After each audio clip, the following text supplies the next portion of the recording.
Selena Gomez, the multifaceted icon whose career spans from Disney darling to chart-topping artist and mental health advocate, has always had a knack for turning personal vulnerability into universal wisdom. In a recent appearance on The Zane Lowe Show, she delved into the transformative potential of music therapy, particularly through her new Apple Music Sound Therapy series. This innovative project blends her favorite tracks with carefully engineered sound waves, creating an auditory experience designed to soothe frayed nerves and quiet racing thoughts. Everyone had different taste in music, Gomez mused, her voice warm with introspection. As someone who identifies as a lyrics girl, she confessed a deep affinity for songs that weave cleverness, sadness and hidden meaning into their fabric.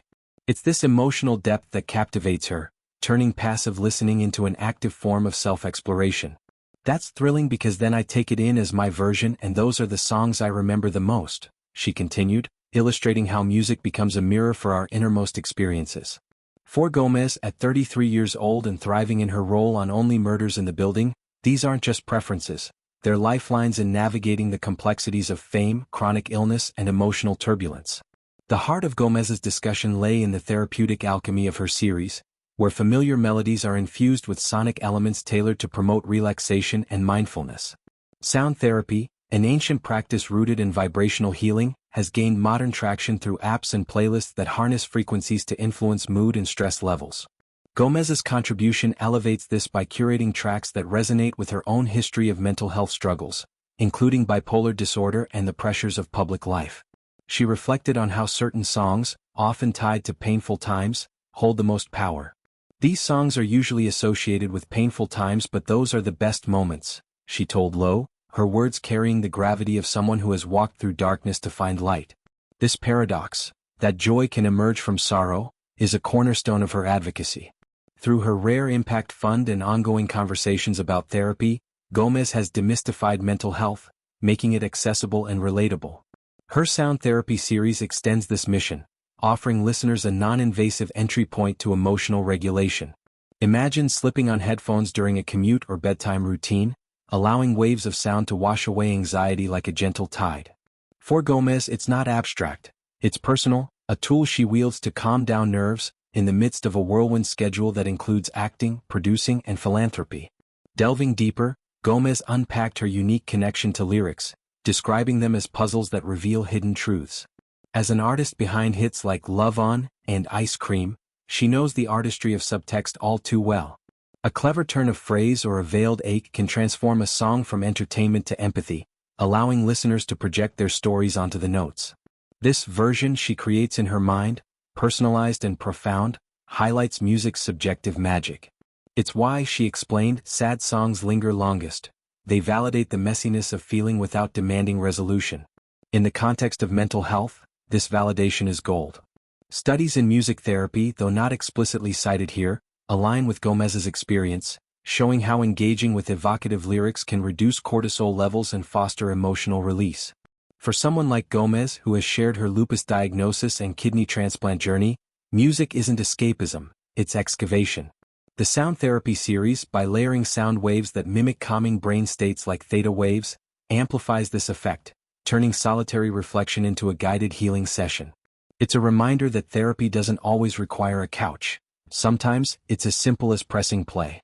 Shifting gears, Gomez touched on the bittersweet pull of live performances, a realm she once dominated but now approaches with selective nostalgia. I think the only thing I genuinely miss is probably the interaction with fans, she admitted, evoking the electric bond that defined her revival tour era. Those moments, screams from the crowd, shared glances, collective sing-alongs, were pure alchemy, forging connections that transcended the stage. Yet, as her priorities evolved, so did her boundaries. She expressed disdain for the performative demands of award shows, where glamour often overshadows genuineness.